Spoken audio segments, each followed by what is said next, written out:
téléspectateurs, bonsoir et bienvenue à cette édition d'information.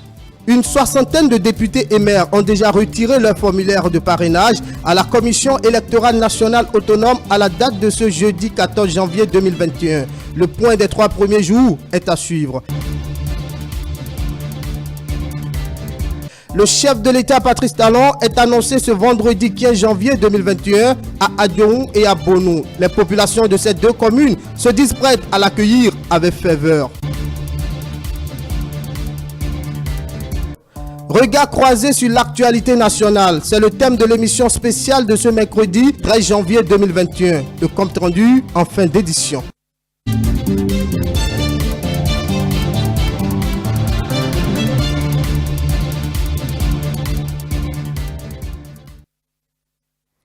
Le chef de l'État était ce jour dans la commune de Soava, à Promisérité et à Semenkweoudji, où il a été accueilli avec enthousiasme et joie. Nous allons y revenir dans nos prochaines éditions. La population de Bonou, quant à elle, s'apprête à le recevoir ce vendredi, toujours dans le cadre de la deuxième vague de sa tournée de réédition de comptes. Je vous invite à suivre les grandes étapes de la préparation de cette visite dans ce reportage.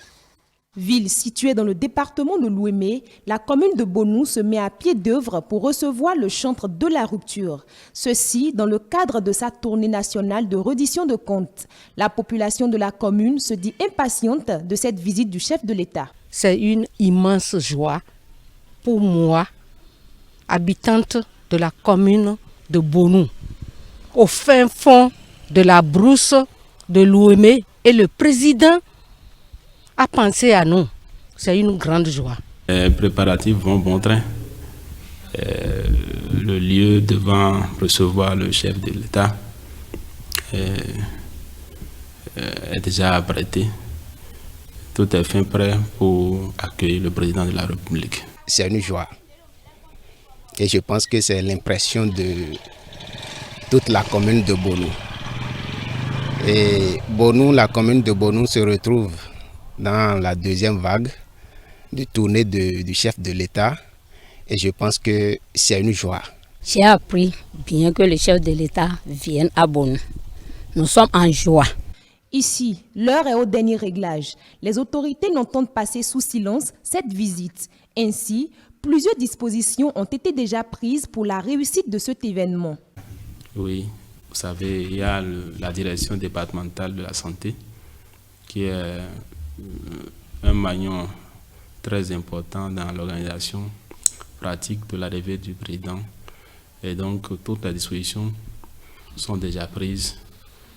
Les instructions ont été données pour que chacun puisse être dans une condition qui respecte les gestes barrières. Nous prenons vraiment les dispositions à propos. Donc déjà, nous avons réuni les commissaires qui servent dans notre commune, et on a échangé avec eux par rapport aux dispositions sécuritaires, ce qu'il faut faire, qu'est-ce qu'il faut apprêter. Nous sommes en train de travailler de commun accord avec eux. Et aussi la direction départementale de la police républicaine. Les fils et filles de la commune n'ont pas manqué de saluer les réformes engagées pour le rayonnement du Bénin. C'est aussi l'occasion pour eux de formuler quelques doléances.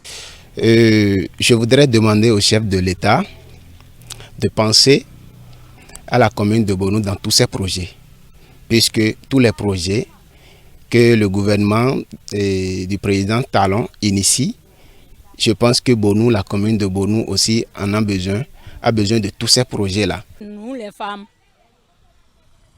comment il va faire que nous les femmes de Bonou soient grandies pour nos activités? Oui, nous faisons la transformation de nos produits agricoles. Nous avons beaucoup de problèmes dans ce cadre. Les matériels, magasins et encore les fonds. Les femmes de Bonou promettent une forte mobilisation pour accueillir le chantre de la rupture afin de lui témoigner toute leur gratitude. À Adjoun, les fils et filles de la ville s'apprêtent également pour accueillir Patrice Talon. On suit.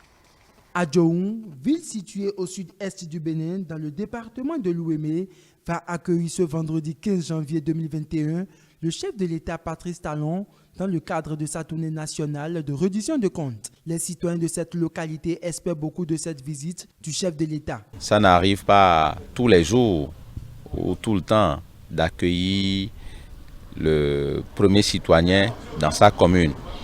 C'est un honneur et c'est en même temps de la grande responsabilité.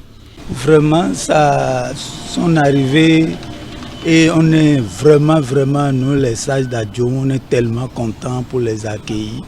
Et c'est notre Père de la nation. Et nous les sages, nous prions toujours que la paix du Seigneur soit toujours avec lui. Nous sommes déjà prêts dans cette commune. Je crois que le président, Patrice Talon, est un président de tout le Bénin, un président de la commune d'Adjoun.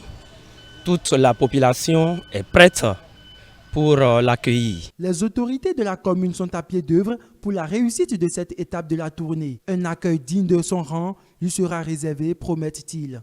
Tout est déjà fin prêt. Là où nous sommes, le bâtiment dans lequel nous allons accueillir notre président de la République est déjà prêt. Toutes les installations sont déjà prêtes. À partir de demain, nous allons commencer par faire les décorations. Donc pratiquement, il ne reste plus rien. Maintenant, nous sommes en train de faire la mobilisation pour qu'il y ait beaucoup de monde. Nous sommes sur le terrain à quelques jours de ce grand événement pour voir si tout ce qui est décidé, tout ce qui est entrepris en termes de disposition, en termes d'organisation, en termes de management, pour que les petits plats soient soigneusement mis dans les grands, afin que le président Patrice Talon puisse se sentir chez lui. La population d'Adjoun se dit prête à poursuivre la dynamique de développement en cours au regard des réalisations déjà enregistrées dans le pays. C'est aussi l'occasion de formuler quelques doléances. D'abord, c'est de lui dire merci pour tout ce qu'il a pu faire à la tête de notre pays depuis 2016 et de l'exhorter à maintenir le cap et à penser plus au développement de la vallée de l'Ouémé et celle de la commune d'Adjoun en particulier. Nous voudrions que le président pense à la jeunesse en termes de l'entrepreneuriat. Après le passage du chef de l'État, Adjoun va connaître davantage un nouvel essor. C'est l'un des souhaits émis par autorités et administrés. Regard croisé sur l'actualité nationale, c'est le thème de l'émission spéciale animée ce mercredi sur votre chaîne de télévision. Le consultant politique et expert électoral Agapiti Napoléon Maforican et bien sûr le chroniqueur économique François-Xavier Noumon étaient les invités de Romuald Houy. Suivez. Dans un regard croisé sur l'actualité nationale, le consultant politique Agapiti Maforican estime que l'opposition, dans sa démarche de mise en place du Front pour la restauration de la démocratie, voudrait ainsi s'imposer aux institutions de la République. Or, en démocratie, un individu ne dicte pas sa loi à l'État. Dans quel pays vous voyez des individus s'imposer à la loi, des individus s'imposer au peuple, des individus s'imposer aux institutions, des individus prennent la place des institutions et deviennent péremptoires. Pour lui, il urge de sensibiliser les acteurs politiques qui, à la veille de chaque élection, créent une insécurité intellectuelle et embrouillent le peuple. Nul n'est au-dessus, aucune personnalité, aucune association, aucun groupe professionnel, personne n'est au-dessus du peuple. Tout ça entre dans une dynamique, c'est quoi? Il y a certains qui ont horreur de la calmie. Quand c'est calme à la veille des élections, ils ont envie de mettre un peu d'ambiance. Quant au chroniqueur François-Xavier Noumon, la création par l'opposition du FDR est une sorte de chantage, car il s'illustre au même théâtre observé au cours des législatives de 2019. Je pense qu'on est toujours dans ce vieux schéma, c'est-à-dire faire le chantage à la paix. On ne le dit pas vraiment, on ne le dit pas en ces termes-là. On met en face de la majorité des situations qu'on sait très bien intenables et qu'on ne peut pas assouvir. assouvir, quitte à peut-être ouvrir la voie à une sorte d'insurrection populaire, ainsi de suite, sous le manteau de la démocratie. Par ailleurs, il a tenu à rappeler que cette sortie n'est pas anodine. Elle intervient quelques jours après la déclaration faite par l'ancien président de la Cour constitutionnelle, le professeur Théodore Olo. La sortie du professeur Olo n'a pas été anodine. Pour qu'une icône comme le professeur Théodore Olo se décide à dire tant de choses aussi de la manière aussi brute et péremptoire, pour ne pas dire magistrale, il a bien fallu une préparation. L'opposition a cherché cette caution intellectuelle pendant des mois et je pense que Théodore Olo est tombé, ce n'est pas fortuit parce que tout ce qu'il a énuméré comme grief contre la révision de la Constitution, il avait eu largement le temps de le faire. Il y a eu plusieurs colloques scientifiques à la faculté.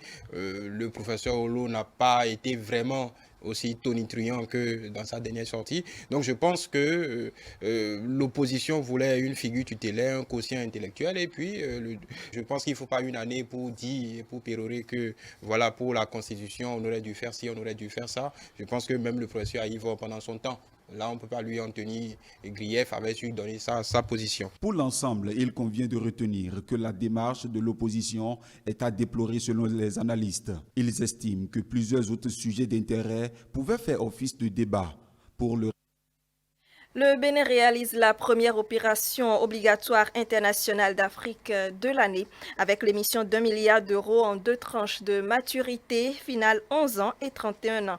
Une émission couplée à une opération de gestion de passifs qui permettra le remboursement anticipé de 65% du montant nominal de l'eurobond 2026 ainsi que le financement du budget 2021. Ensuite, les explications du chroniqueur économique François-Xavier Nomon à ce sujet. C'est quelque chose d'exceptionnel que le Bénin vient d'accomplir parce que, souvenez-vous, déjà le 19 mars 2019, le Bénin avait déjà accompli une première historique, celle d'aller sur le marché européen pour la première fois, et le Bénin avait réussi à mobiliser environ 324 millions d'euros. Tout le monde se souvient de cet exploit-là. Aujourd'hui, on est encore allé un peu plus loin. Le Bénin vient de réussir simplement une émission d'1 milliard d'euros sur le marché européen avec une maturité de 30 ans. Déjà, ce eurobond est décomposé en 2 parties. Une première maturité de 11 ans à un taux de 4%, 4,8%, ce qui est exceptionnel déjà parce que sur le marché de l'UEMOA, vous trouverez difficilement des emprunts obligataires à ce taux. Ce milliard va servir à rembourser les 324 milliards qui arrivent à maturité en 2026. Et donc 65% de ce montant vont servir à rembourser ce qui a été souscrit en 2019.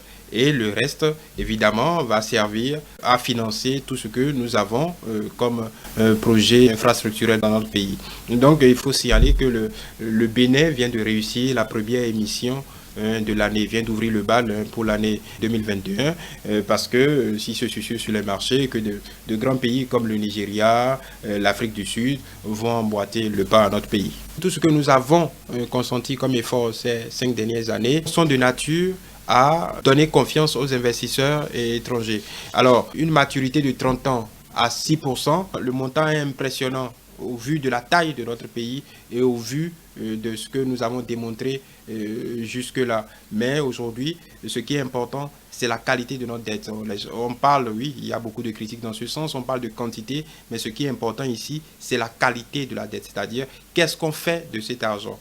Et pour que des investisseurs européens, pour la plupart des investisseurs internationaux, arrivent à faire confiance à notre pays à cette hauteur-là, c'est-à-dire qu'ils ont déjà pu voir le taux d'avancement des projets concrets qui ont été adossés au précédent eurobond et ont confiance dans ce que le Bénin, dans ce cercle vertueux-là, pourra facilement faire face à ces engagements. Donc c'est un gage de confiance en nos capacités et une consécration pour les efforts consentis jusque-là par notre pays. C'est une opération techniquement réussie.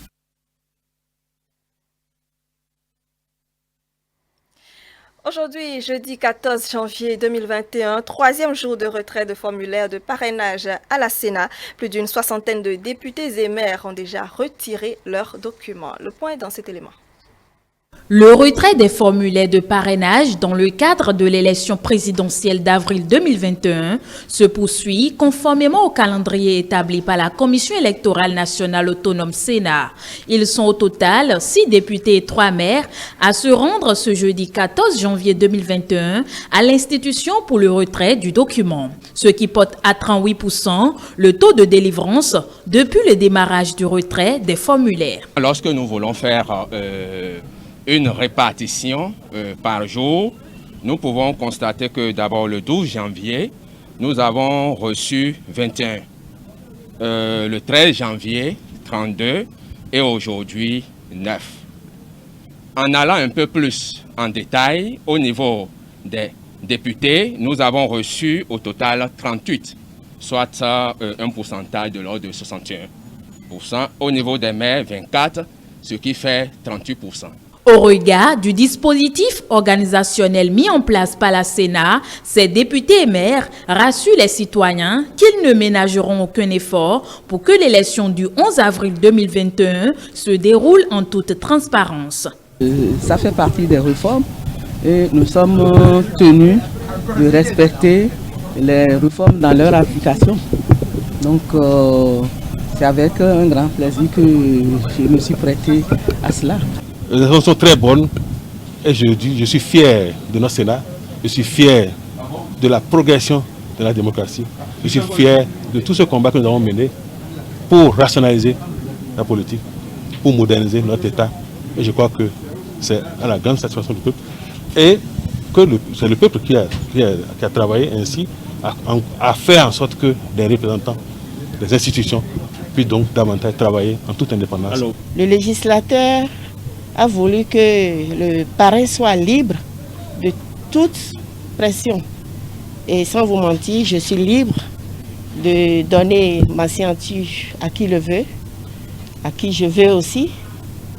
Et nous devons, en tant que représentants de la nation, donner l'opportunité à tout candidat pour participer à l'élection présidentielle à venir. Dans l'intérêt des élections inclusives, je peux parrainer un autre candidat que je veux pour sauver la démocratie et la paix. Parce qu'il y a des candidats, d'autres être élus. Donc tout revient à la population. Je suis venu retirer ma fiche de parrainage. Et moi je vais réfléchir, puisque pour le moment il n'y a pas de candidat qui s'est rapproché de moi. Je suis là, j'attends ce qui va se passer et le moment venu, vous allez voir. Occasion pour les membres de la Sénat de lancer un appel à l'endroit des potentiels parrains. C'est d'inviter ceux qui sont en train de traîner les pas de venir et pour qu'ils puissent avoir assez rapidement leur formulaire de parrainage. Ils doivent être rassurés qu'à leur arrivée ici, maximum 3 minutes, ils sont libérés. Ce retrait des formulaires de parrainage, démarré le 12 janvier 2021, prendra fin le 31 janvier 2021. Autre volet de cette édition, le ministre de la Culture, du Tourisme et des Arts, Jean-Michel Abimbola, a procédé ce lundi à la revue au 31 décembre de l'exécution du PTA 2020 du ministère et au lancement du PTA Gestion 2021.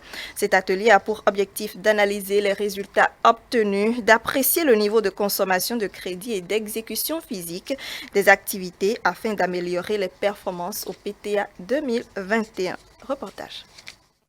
Ces cadres du ministère du Tourisme, de la Culture et des Arts ont répondu présent à l'atelier consacré à la revue au 31 décembre de l'exécution du plan de travail annuel 2020 du dit ministère et le lancement du plan de travail annuel gestion 2021. Cette revue a permis d'évaluer les actions engagées pour améliorer la performance du système budgétaire, de faire des recommandations afin d'identifier de façon consensuelle des perspectives pour la gestion 2021. Le présent atelier répond à l'une des exigences de la gestion axée sur les résultats.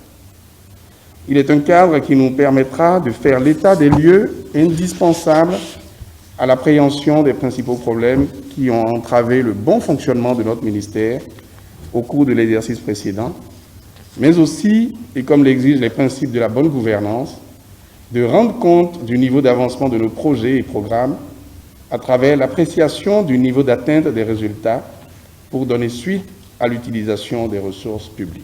Le taux d'exécution physique du MTCA, ministère du Tourisme, de la Culture et des Arts, est de 77,76%. Ce taux se décompose comme suit.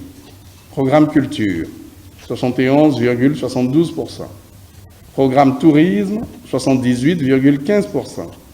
Programme pilotage, 95,47%. Ceci contre un taux d'exécution financière de 88,62% base engagement et de 85,59% base ordonnancement. Hors ressources extérieures, ce taux est de 142,42% base engagement et de 136,26% base ordonnancement. Les résultats et les propositions qui découleront de cet atelier impacteront, selon le directeur de la programmation et de la prospective du ministère, les travaux de cette nouvelle gestion 2021. Il me plaît de vous souffler que ce deuxième PTA intégral et exclusif de notre ministère, celui du tourisme, de la culture et des arts, est davantage plein de défis à relever. Il s'agira tout simplement de faire en sorte que les performances devant se traduire par des réalisations tangibles, des activités qui y sont contenues, impactent durablement les trois secteurs de notre ministère.